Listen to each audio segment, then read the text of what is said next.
পূর্ব আগরতলা থানায় ডেপুটেশন প্রদান করল যুব মোর্চা বনমালীপুর মণ্ডল।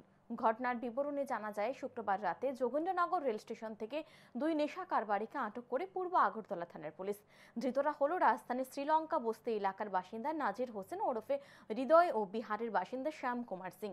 জানা যায়, ধৃত হৃদয় বিরোধী দলের এক বিধায়কের ঘনিষ্ঠ, তাই তাকে থানা থেকে ছাড়িয়ে নেওয়ার চেষ্টা চালাচ্ছে ওই বিধায়কের ঘনিষ্ঠরা। এই বিষয়ে জানতে পেরে শনিবার পূর্ব আগরতলা থানায় ডেপুটেশন প্রদান করে যুব মোর্চা বনমালীপুর মণ্ডলের সদস্যরা। যুব মোর্চা বনমালীপুর মণ্ডলের এক সদস্য দাবি জানান, ধৃত দুই নেশা কারবারির বিরুদ্ধে উপযুক্ত ব্যবস্থা গ্রহণ করতে হবে এবং এই নেশা বাণিজ্য চক্রের সাথে যারা যুক্ত রয়েছে তাদেরকেও গ্রেফতার করে আইনগত ব্যবস্থা গ্রহণ করতে হবে।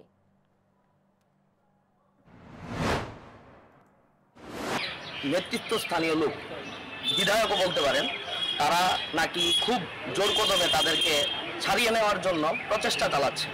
তো আমাদের কাছে এই খবরটা আসার সঙ্গে সঙ্গে আমরা তৎক্ষণাৎ থানাতে এসেছি, আমরা ডেপুটেশন দিয়েছি ওসি সাহেবের কাছে, তারা যাতে কোনোভাবেই রেহাই না পায়।